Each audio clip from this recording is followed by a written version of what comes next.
गणेशाय नमः। ओम श्री सीतारामचंद्राभ्याम नमः। श्रीमद् वाल्मीकि रामायण अयोध्या कांड सर्ग 18 से 20। सर्ग 18। श्री राम का कैकेयी से पिता के चिंतित होने का कारण पूछना और कैकेयी का कठोरता पूर्वक अपने मांगे हुए वरों का वृतांत बताकर श्री राम को वनवास के लिए प्रेरित करना।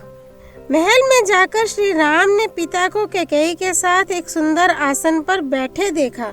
वे विषाद में डूबे हुए थे, उनका मुंह सूख गया था और वे बड़े दयनीय दिखाई देते थे। निकट पहुंचने पर श्री राम ने विनीत भाव से पहले अपने पिता के चरणों में प्रणाम किया। उसके बाद बड़ी सावधानी के साथ उन्होंने कैकेयी के चरणों में भी मस्तक झुकाया। उस समय दीन दशा में पड़े हुए राजा दशरथ एक बार राम ऐसा कहकर चुप हो गए। इससे आगे उनसे बोला नहीं गया। उनके नेत्रों में आंसू भर आए, अतः वे श्री राम की ओर न तो देख सके और न उनसे कोई बात ही कर सके।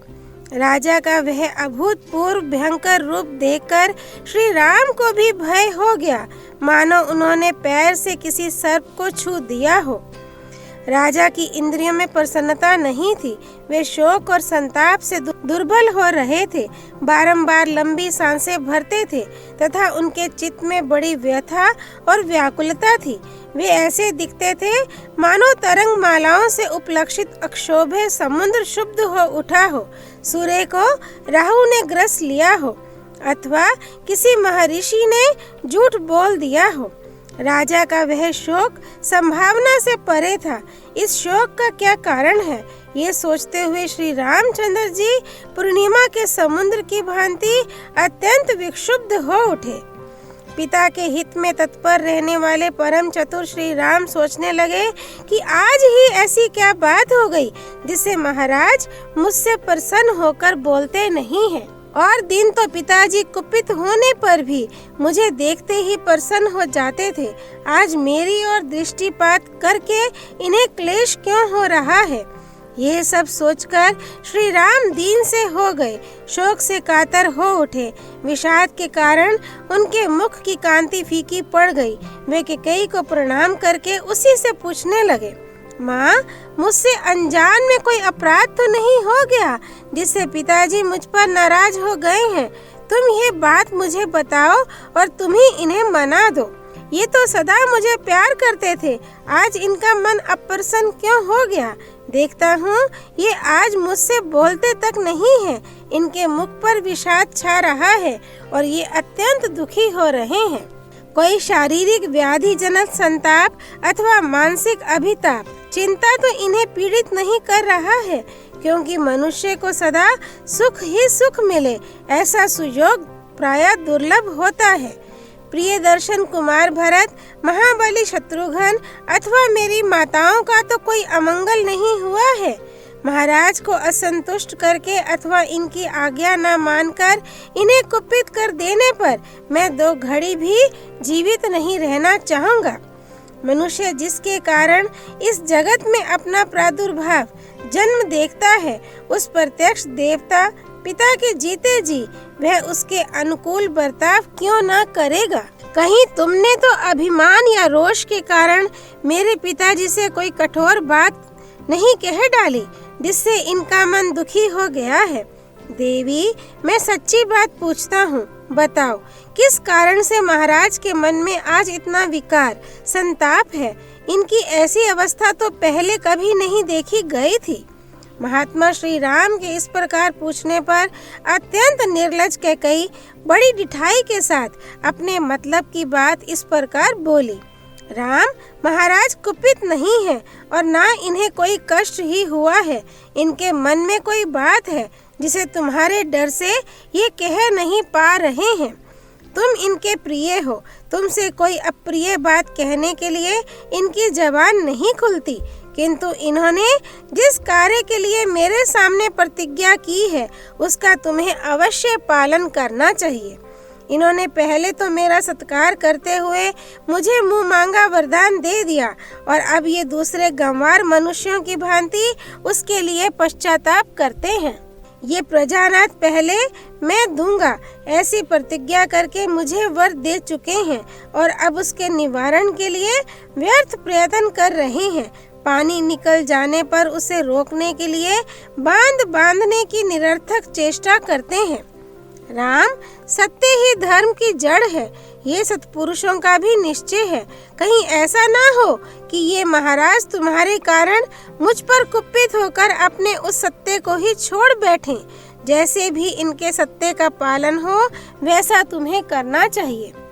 यदि राजा जिस बात को कहना चाहते हैं वह शुभ हो या अशुभ, तुम सर्वथा उसका पालन करो तो मैं सारी बात पुनः तुमसे कहूँगी। यदि राजा की कही हुई बात तुम्हारे कानों में पड़कर वहीं नष्ट ना हो जाए, यदि तुम उनकी प्रत्येक आज्ञा का पालन कर सको तो मैं तुमसे सब कुछ खोलकर बता दूंगी। ये स्वयं तुमसे कुछ नहीं कहेंगे। कैकेयी की कही हुई ये बात सुनकर श्री राम के मन में बड़ी व्यथा हुई। उन्होंने राजा के समीप ही देवी कैकेयी से इस प्रकार कहा, अहो, धिक्कार है देवी, तुम्हें मेरे प्रति ऐसी बात मुंह से नहीं निकालनी चाहिए। मैं महाराज के कहने से आग में भी कूद सकता हूँ, तीव्र विष का भी भक्षण कर सकता हूँ और समुद्र में भी गिर सकता हूँ। महाराज मेरे गुरु, पिता और हितैषी हैं। मैं उनकी आज्ञा पाकर क्या नहीं कर सकता। इसलिए देवी, राजा को जो अभीष्ट है वह बात मुझे बताओ। मैं प्रतिज्ञा करता हूँ उसे पूर्ण करूँगा। राम दो तरह की बात नहीं करता है। श्री राम सरल स्वभाव से युक्त और सत्यवादी थे। उनकी बात सुनकर अनार्या कैकेयी ने अत्यंत दारुण वचन कहना आरंभ किया। रघुनंदन, पहले की बात है, देवासुर संग्राम में तुम्हारे पिता शत्रुओं के बाणों से बिंध गए थे। उस महासमर में मैंने इनकी रक्षा की थी। उससे प्रसन्न होकर इन्होंने मुझे 2 वर दिए थे। राघव, उन्हीं में से एक वर के द्वारा तो मैंने महाराज से ये याचना की है कि भरत का राज्याभिषेक हो और दूसरा वर यह मांगा है कि तुम्हें आज ही दंडकारण्य में भेज दिया जाए। नरश्रेष्ठ, यदि तुम अपने पिता को सत्य प्रतिज्ञा बनाना चाहते हो और अपने को भी सत्यवादी सिद्ध करने की इच्छा रखते हो तो मेरी यह बात सुनो। तुम पिता की आज्ञा के अधीन रहो। जैसी इन्होंने प्रतिज्ञा की है उसके अनुसार तुम्हें 14 वर्षों के लिए वन में प्रवेश करना चाहिए। रघुनंदन, राजा ने तुम्हारे लिए जो यह अभिषेक का सामान जुटाया है उस सब के द्वारा यहाँ भरत का अभिषेक किया जाए और तुम इस अभिषेक को त्याग कर 14 वर्षों तक दंडकारण्य में रहते हुए जटा और चीर धारण करो। कौशल नरेश की इस वसुधा का जो नाना प्रकार के रत्नों से भरी पूरी और घोड़े तथा रथों से व्याप्त है, भरत शासन करें। बस इतनी ही बात है। ऐसा करने से तुम्हारे वियोग का कष्ट सहन करना पड़ेगा, ये सोचकर महाराज करुणा में डूब रहे हैं। इसी शोक से इनका मुख सूख गया है और इन्हें तुम्हारी ओर देखने का साहस नहीं होता। रघुनंदन राम, तुम राजा की इस आज्ञा का पालन करो और इनके महान सत्य की रक्षा करके इन नरेश को संकट से उबार लो। कैकेयी के इस प्रकार कठोर वचन कहने पर भी श्री राम के हृदय में शोक नहीं हुआ, परंतु महानुभाव राजा दशरथ पुत्र के भावी वियोग जनित दुख से संतप्त एवं व्यथित हो उठे। श्री वाल्मीकि निर्मित आर्ष रामायण आदि काव्य के अयोध्या कांड में 18वां सर्ग पूरा हुआ। सर्ग 19। श्री राम की कैकेयी के साथ बातचीत और वन में जाना स्वीकार करके उनका माता कौशल्या के पास आज्ञा लेने के लिए जाना। वह अप्रिय तथा मृत्यु के समान कष्टदायक वचन सुनकर भी शत्रुसूदन श्री राम व्यथित नहीं हुए। उन्होंने कैकेयी से इस प्रकार कहा, माँ, बहुत अच्छा, ऐसा ही हो। मैं महाराज की प्रतिज्ञा का पालन करने के लिए जटा और चीर धारण करके वन में रहने के निमित्त अवश्य यहाँ से चला जाऊंगा। परंतु मैं यह जानना चाहता हूँ कि आज दुर्जय तथा शत्रुओं का दमन करने वाले महाराज मुझसे पहले की तरह प्रसन्नता पूर्वक बोलते क्यों नहीं हैं? देवी, मैं तुम्हारे सामने ऐसी बात पूछ रहा हूँ, इसलिए तुम्हें क्रोध नहीं करना चाहिए। निश्चय चीर और जटा धारण करके मैं वन को चला जाऊंगा, तुम प्रसन्न रहो। राजा मेरे हितैषी, गुरु, पिता और कृतज्ञ हैं। इनकी आज्ञा होने पर मैं इनका कौन सा ऐसा प्रिय कार्य है जिसे निशंक होकर न कर सकूं? किंतु मेरे मन को एक ही हार्दिक दुख अधिक जला रहा है कि स्वयं महाराज ने मुझसे भरत के अभिषेक की बात नहीं कही। मैं केवल तुम्हारे कहने से भी अपने भाई भरत के लिए इस राज्य को, सीता को, प्यारे प्राणों को तथा सारी संपत्ति को भी प्रसन्नता पूर्वक स्वयं ही दे सकता हूँ। फिर यदि स्वयं महाराज मेरे पिताजी आज्ञा दें और वह भी तुम्हारा प्रिय कार्य करने के लिए, तो मैं प्रतिज्ञा का पालन करते हुए उस कार्य को क्यों नहीं करूँगा? तुम मेरी ओर से विश्वास दिलाकर इन लज्जाशील महाराज को आश्वासन दो। ये पृथ्वीनाथ पृथ्वी की ओर दृष्टि किए धीरे धीरे आंसू क्यों बहा रहे हैं? आज ही महाराज की आज्ञा से दूत शीघ्रगामी घोड़ों पर सवार होकर भरत को मामा के यहाँ से बुलाने के लिए चले जाएं। मैं अभी पिता की बात पर कोई विचार ना करके 14 वर्षों तक वन में रहने के लिए तुरंत दंडकारण्य को चला ही जाता हूँ। श्री राम की यह बात सुनकर कैकेयी बहुत प्रसन्न हुई। उसे विश्वास हो गया कि ये वन को चले जाएंगे। अतः श्री राम को जल्दी जाने की प्रेरणा देती हुई वह बोली, तुम ठीक कहते हो, ऐसा ही होना चाहिए। भरत को मामा के यहाँ से बुला लाने के लिए दूत लोग शीघ्रगामी घोड़ों पर सवार होकर अवश्य जाएंगे। परंतु राम, तुम वन में जाने के लिए स्वयं ही उत्सुक जान पड़ते हो, अतः तुम्हारा विलंब करना मैं ठीक नहीं समझती। जितना शीघ्र संभव हो तुम्हें यहाँ से वन को चल देना चाहिए। नरश्रेष्ठ, राजा लज्जित होने के कारण जो स्वयं तुमसे नहीं कहते हैं, यह कोई विचारणीय बात नहीं है। अतः इसका दुख तुम अपने मन से निकाल दो। श्री राम, तुम जब तक अत्यंत उतावली के साथ इस नगर से वन को नहीं चले जाते, तब तक तुम्हारे पिता स्नान अथवा भोजन नहीं करेंगे। कैकेयी की यह बात सुनकर शोक में डूबे हुए राजा दशरथ लंबी सांस खींचकर बोले, धिक्कार है, हाय बड़ा कष्ट हुआ। इतना कहकर वे मूर्छित हो उस स्वर्ण भूषित पलंग पर गिर पड़े। उस समय श्री राम ने राजा को उठाकर बैठा दिया और कैकेयी से प्रेरित हो कोड़े की चोट खाए हुए घोड़े की भांति वे शीघ्रता पूर्वक वन को जाने के लिए उतावले हो उठे। अनार्या कैकेयी के उस अप्रिय एवं दारुण वचन को सुनकर भी श्री राम के मन में व्यथा नहीं हुई। वे कैकेयी से बोले, देवी, मैं धन का उपासक होकर संसार में नहीं रहना चाहता। तुम विश्वास रखो, मैंने भी ऋषियों की ही भांति निर्मल धर्म का आश्रय ले रखा है। पूज्य पिताजी का जो भी प्रिय कार्य मैं कर सकता हूँ, उसे प्राण देकर भी करूँगा। तुम उसे सर्वथा मेरे द्वारा हुआ ही समझो। पिता की सेवा अथवा उनकी आज्ञा का पालन करना जैसा महत्वपूर्ण धर्म है, उससे बढ़कर संसार में दूसरा कोई धर्माचरण नहीं है। यद्यपि पूज्य पिताजी ने स्वयं मुझसे नहीं कहा है, तथापि मैं तुम्हारे ही कहने से 14 वर्षों तक इस भूतल पर निर्जन वन में निवास करूंगा। कैकेयी, तुम्हारा मुझ पर पूरा अधिकार है। मैं तुम्हारी प्रत्येक आज्ञा का पालन कर सकता हूँ। फिर भी तुमने स्वयं मुझसे ना कहकर इस कार्य के लिए महाराज से कहा, इनको कष्ट दिया। इससे जान पड़ता है कि तुम मुझ में कोई गुण नहीं देखती हो। अच्छा, अब मैं माता कौशल्या से आज्ञा ले लूं और सीता को भी समझा बुझा लूं। इसके बाद आज ही विशाल दंडक वन की यात्रा करूंगा।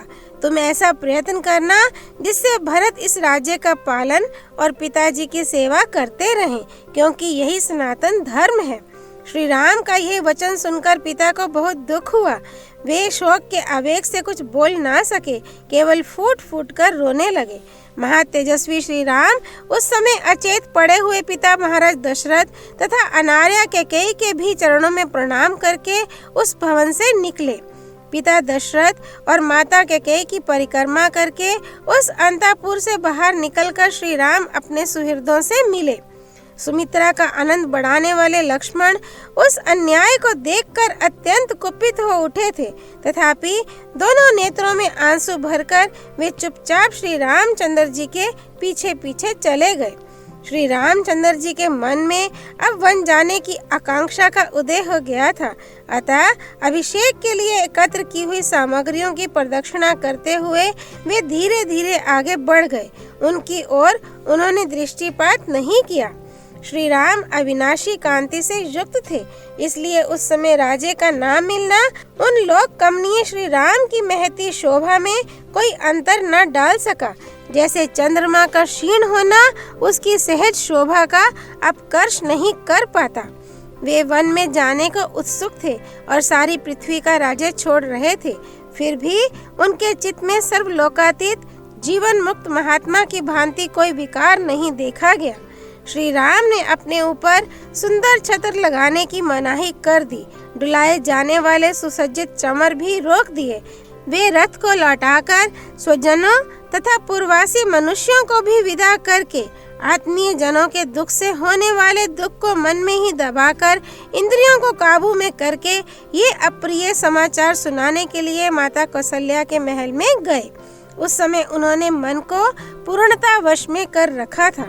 जो शोभाशाली मनुष्य सदा सत्यवादी श्रीमान राम के निकट रहा करते थे, उन्होंने भी उनके मुख पर कोई विकार नहीं देखा।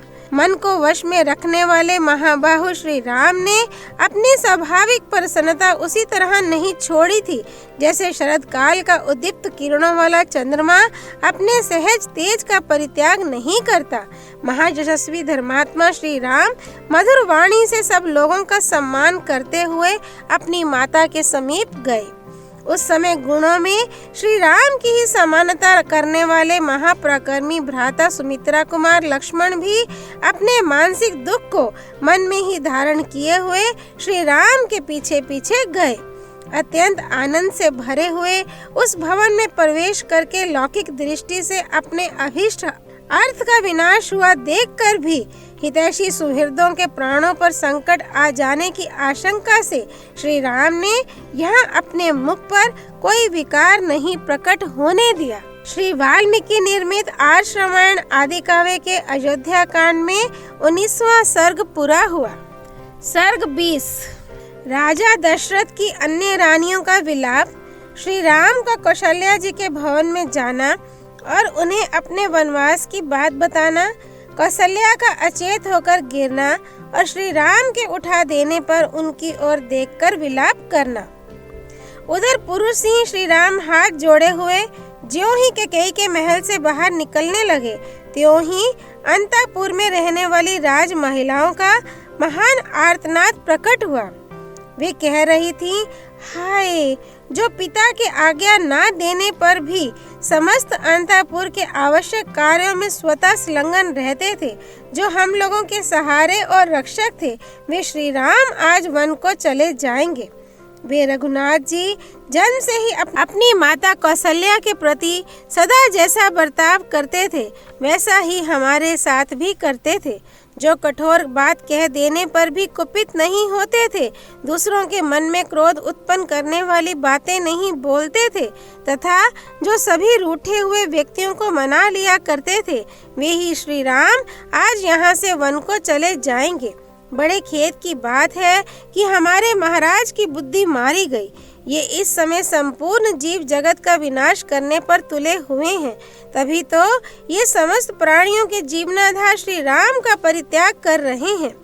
इस प्रकार समस्त रानियां अपने पति को कोसने लगीं और बछड़ों से बिछड़ी हुई गौओं की तरह उच्च स्वर से क्रंदन करने लगीं। अंतःपुर का वह भयंकर आर्तनाद सुनकर महाराज दशरथ ने पुत्र शोक से संतप्त हो लज्जा के मारे बिछोने में ही अपने को छिपा लिया। इधर जितेंद्रिय श्री रामचंद्र जी स्वजनों के दुख से अधिक खिन्न होकर हाथी के समान लंबी सांस खींचते हुए भाई लक्ष्मण के साथ माता के अंतःपुर में गए। वहां उन्होंने उस घर के दरवाजे पर एक परम पूजित वृद्ध पुरुष को बैठा हुआ देखा और दूसरे भी बहुत से मनुष्य वहां खड़े दिखाई दिए। वे सब के सब विजयी वीरों में श्रेष्ठ रघुनंदन श्री राम को देखते ही जय जयकार करते हुए उनकी सेवा में उपस्थित हुए और उन्हें बधाई देने लगे। पहली ड्योढ़ी पार करके जब वे दूसरी में पहुंचे तब वहां उन्हें राजा के द्वारा सम्मानित बहुत से वेदज्ञ ब्राह्मण दिखाई दिए। उन वृद्ध ब्राह्मणों को प्रणाम करके श्री रामचंद्र जी जब तीसरी ड्योढ़ी में पहुंचे तब वहां उन्हें द्वार रक्षा के कार्य में लगी हुई बहुत सी नववयस्का एवं वृद्ध अवस्था वाली स्त्रियां दिखाई दी। उन्हें देखकर उन स्त्रियों को बड़ा हर्ष हुआ। श्री राम को बधाई देकर उन स्त्रियों ने तत्काल महल के भीतर प्रवेश किया और तुरंत ही श्री रामचंद्र जी की माता को उनके आगमन का प्रिय समाचार सुनाया।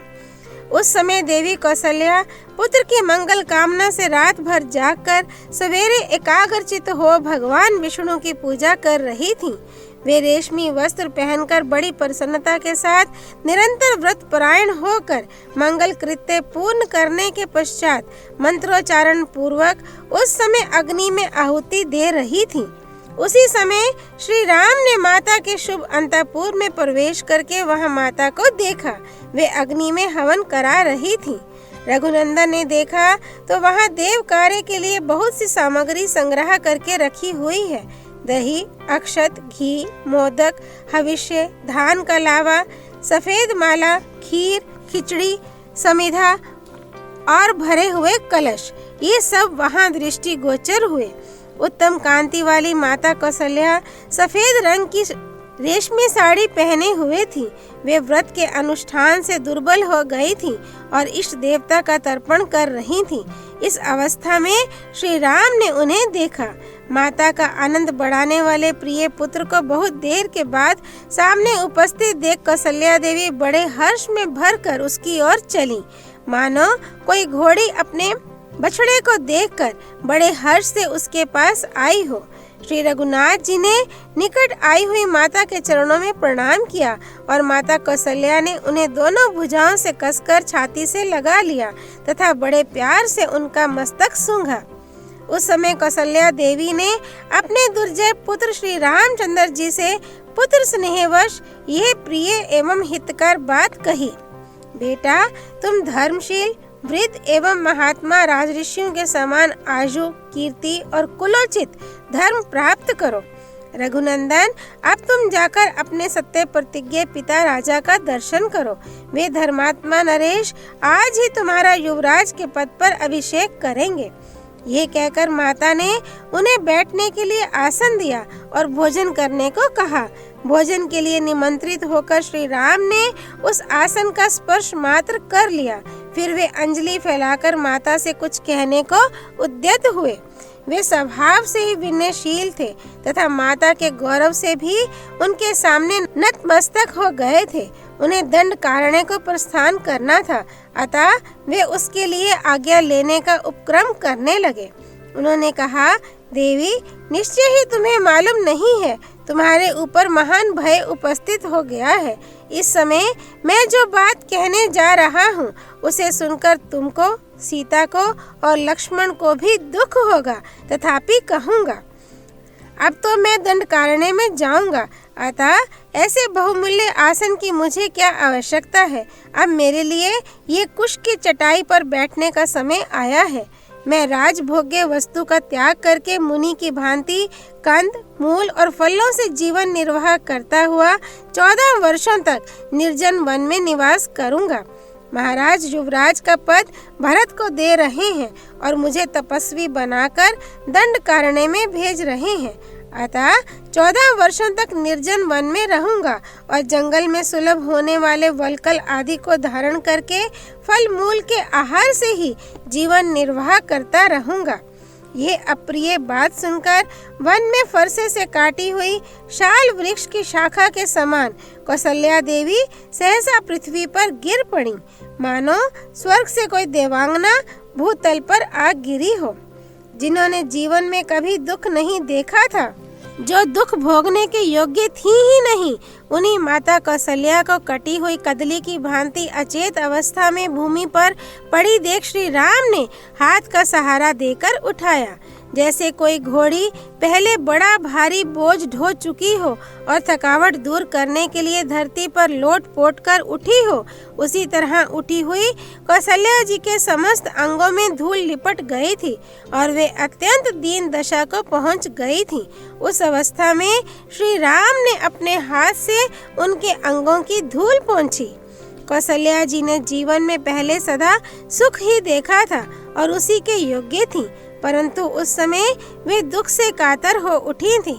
उन्होंने लक्ष्मण के सुनते हुए अपने पास बैठे पुरुष सिंह श्री राम से इस प्रकार कहा, बेटा रघुनंदन, यदि तुम्हारा जन्म ना हुआ होता तो मुझे इस एक ही बात का शोक रहता। आज जो मुझ पर इतना भारी दुख आ पड़ा है, इसे वंध्या होने पर मुझे नहीं देखना पड़ता। बेटा, वंध्या को एक मानसिक शोक होता है। उसके मन में ये संताप बना रहता है कि मुझे कोई संतान नहीं है, इसके सिवा दूसरा कोई दुख उसे नहीं होता।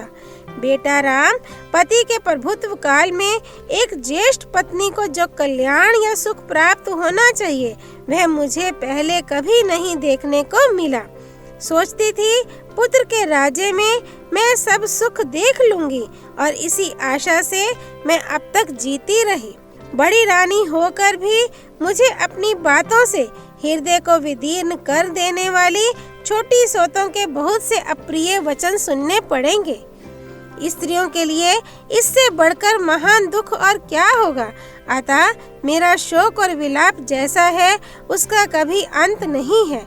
तात, तुम्हारे निकट रहने पर भी मैं इस प्रकार सोतों से तिरस्कृत रही हूँ, फिर तुम्हारे प्रदेश चले जाने पर मेरी क्या दशा होगी। उस दशा में तो मेरा मरण ही निश्चित है। पति की ओर से मुझे सदा अत्यंत तिरस्कार अथवा कड़ी फटकार ही मिली है, कभी प्यार और सम्मान नहीं प्राप्त हुआ है। मैं कैकेयी की दासियों के बराबर अथवा उनसे भी गई बीती समझी जाती हूँ।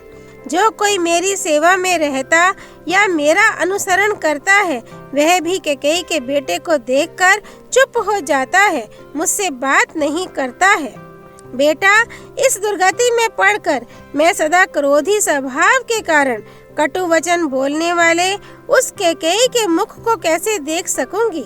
रघुनंदन, तुम्हारे उपनयन रूप द्वितीय जन्म लिए 17 वर्ष बीत गए, अर्थात तुम अब 27 वर्ष के हो गए। अब तक मैं यही आशा लगाए चली आ रही थी कि अब मेरा दुख दूर हो जाएगा। राघव, अब इस बुढ़ापे में इस तरह सौतों का तिरस्कार और उससे होने वाले महान अक्षय दुख को मैं अधिक काल तक नहीं सह सकती। पूर्ण चंद्रमा के समान तुम्हारे मनोहर मुख को देखे बिना मैं दुखिनी दयनीय जीवन वृत्ति से रहकर कैसे निर्वाह करूंगी। बेटा, यदि तुझे इस देश से निकल ही जाना है तो मुझ भाग्यहीना ने बारंबार उपवास, देवताओं का ध्यान तथा बहुत से परिश्रम जनक उपाय करके व्यर्थ ही तुम्हारा इतने कष्ट से पालन पोषण किया है। मैं समझती हूँ कि निश्चय ही यह मेरा हृदय बड़ा कठोर है, जो तुम्हारे बिछोह की बात सुनकर भी वर्षा काल के नूतन जल के प्रवाह से टकराए हुए महानदी के कगार की भांति फट नहीं जाता है। निश्चय ही मेरे लिए कहीं मौत नहीं है, यमराज के घर में भी मेरे लिए जगह नहीं है। तभी तो जैसे किसी रोती हुई मृगी को सिंह जबरदस्ती उठा ले जाता है, उसी प्रकार यमराज मुझे आज ही उठा ले जाना नहीं चाहता है। अवश्य ही मेरा कठोर हृदय लोहे का बना हुआ है, जो पृथ्वी पर पड़ने पर भी ना तो फटता है और ना टूक टूक हो जाता है। इसी दुख से व्याप्त हुए इस शरीर के भी टुकड़े टुकड़े नहीं हो जाते हैं। निश्चय ही मृत्यु काल आए बिना किसी का मरण नहीं होता है। सबसे अधिक दुख की बात तो ये है कि पुत्र के सुख के लिए मेरे द्वारा किए गए व्रत, दान और संयम सब व्यर्थ हो गए। मैंने संतान की हित कामना से जो तप किया है, वह भी उत्सर में बोए हुए बीज की भांति निष्फल हो गया। यदि कोई मनुष्य भारी दुख से पीड़ित हो और समय में भी अपनी इच्छा के अनुसार मृत्यु पा सके, तो मैं तुम्हारे बिना अपने बछड़े से बिछड़ी हुई गाय की भांति आज ही यमराज की सभा में चली जाऊं। चंद्रमा के समान मनोहर मुख कांति वाले श्री राम, यदि मेरी मृत्यु नहीं होती है तो तुम्हारे बिना यहाँ व्यर्थ कुत्सित जीवन क्यों बिताऊं। बेटा, जैसे गौ दुर्बल होने पर भी अपने बछड़े के लोभ से उसके पीछे पीछे चली जाती है, उसी प्रकार मैं भी तुम्हारे साथ ही वन को चली चलूंगी। आने वाले भारी दुख को सहने में असमर्थ हो महान संकट का विचार करके सत्य के ध्यान में बंधे हुए अपने पुत्र श्री रघुनाथ जी की ओर देखकर माता कौशल्या उस समय बहुत विलाप करने लगी, मानो कोई किन्नरी अपने पुत्र को बंधन में पड़ा हुआ देखकर बिलख रही हो। श्री वाल्मीकि निर्मित आर्ष रामायण आदि काव्य के अयोध्या कांड में 20वां सर्ग पूरा हुआ। सियापति रामचंद्र की जय। राम भक्त श्री हनुमान जी की जय। राम जन्मभूमि अयोध्यापुरी धाम की जय। सरयू नदी की जय। माँ गौरीपति भगवान शिव शंकर की जय। श्रीमद् वाल्मीकि रामायण की जय। महर्षि वाल्मीकि मुनि की जय। श्री हरि अर्पणमस्तु।